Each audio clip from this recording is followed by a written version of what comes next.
اللہ کے نام سے شروع جو بڑا مہربان اور نہایت رحم کرنے والا ہے۔ حضرت انس رضی اللہ تعالیٰ عنہ سے مروی ہے کہ نبی کریم صلی اللہ علیہ وآلہ وسلم کچھ لوگوں کے پاس سے گزرے جو پتھر اٹھا رہے تھے۔ آپ نے فرمایا یہ لوگ کیا کر رہے ہیں؟ تو لوگوں نے کہا کہ یہ پتھر اٹھا سختی، قوت، مضبوطی حاصل کرنا چاہتے ہیں۔ تو نبی کریم صلی اللہ علیہ وآلہ وسلم نے فرمایا کیا میں تمہیں اس سے بھی قوت والی مضبوط چیز نہ بتلاؤں؟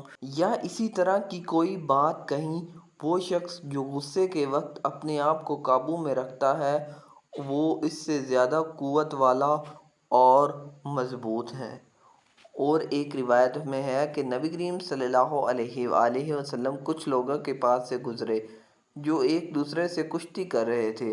آپ نے پوچھا یہ کیا کر رہے ہیں؟ لوگوں نے کہا کہ اے اللہ کے رسول، یہ فلاں پہلوان ہے، جو بھی اس سے مقابلہ کرتا ہے یہ اسے پچھاڑ دیتا ہے۔ تو رسول اللہ صلی اللہ علیہ وآلہ وسلم نے فرمایا کیا میں تمہیں اس سے بھی بڑے پہلوان کے بارے میں نہ بتلاؤں؟